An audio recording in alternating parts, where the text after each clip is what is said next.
Samantala, alamin na natin ang magiging lagay ng panahon sa mga susunod na oras mula sa aming kasamang si April Inerio live mula sa Pag-asa DOST. April, hapon sa iyo.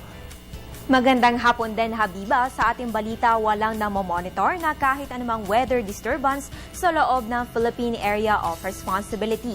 Ayon kay Pag-asa Weather Forecaster Glyza Escolar, wala pang namomonitor o nasa simulate ang kanilang mga forecasting models na bagyo for the rest of this week. Ganun pa man dahil meron pa tayong ilang araw bago matapos ang Nobyembre, posibleng magkaroon pa ng isang bagyo ngayong buwan. Kaya naman tututukan natin ang development sa ating panahon.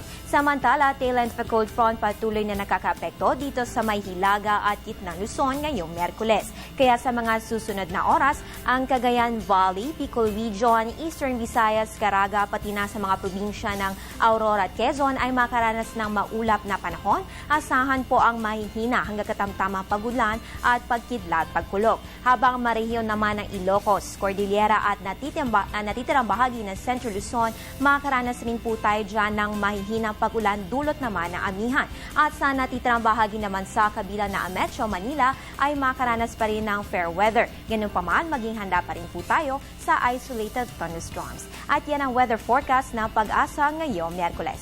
Tuloy pa rin ang relief operations ng Air 21 at DSWD. Kung kayo'y may donate pa na food and non-food items, maaari nyo itong dalhin sa Air 21 na pinakamalapit sa inyong lugar at sila ang maghahatid ng inyong mga donasyon para sa mga sinalanta ni Bagyong Yolanda. Para sa karagdagang impormasyon, maaaring tumawag sa numerong 854-2100.